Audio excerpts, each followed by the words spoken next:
آج ہم اس دنیا کے اندر اس طریقے سے مٹر گستی کے اندر پڑے ہوئے ہیں اور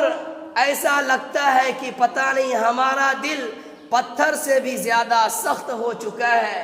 جب من چاہتا ہے ہم نماز پڑھتے ہیں، جب من چاہتا ہے ہم نیکی کے کام کرتے ہیں، اور ایسا لگتا ہے کہ مرنے کے بعد ہمارا جنت کے اندر داخل ہونا یقینی اور لازمی ہے۔ ہمارے ایسے اعمال کو دیکھنے کی وجہ سے ایسا معلوم ہوتا ہے کہ ہمیں نیکیوں کی ضرورت نہیں ہے، ہمیں نیک کام کرنے کی ضرورت نہیں ہے، ہمیں اللہ کو منانے کی ضرورت نہیں ہے، ہمیں اور اللہ کے ساتھ رشتے کو مضبوط کرنے کی ضرورت نہیں ہے۔ ہمارا تو مرنے کے بعد ان تینوں سوالوں کا جواب پکا ہے۔ میرے عزیزو، ایسا ہم زندگی بسر کرتے ہیں، لیکن یاد رکھا جائے جو مومن انسان ہوتا ہے، جو متقی انسان ہوتا ہے، وہ اللہ کے احکامات کے ساتھ زندگی بھی بسر کرتا ہے، نبی کے فرمودات کے مطابق زندگی بسر کرتا ہے، پھر بھی اللہ سے ڈرتا رہتا ہے کہ مرنے کے بعد پتہ نہیں میرا انجام کیا ہوگا، مرنے کے بعد پتہ نہیں میرا حساب و کتاب کا کیا معاملہ ہوگا۔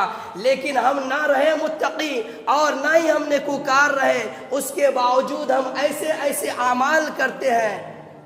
کہ جو اعمال ہمیں نہیں کرنی چاہیے۔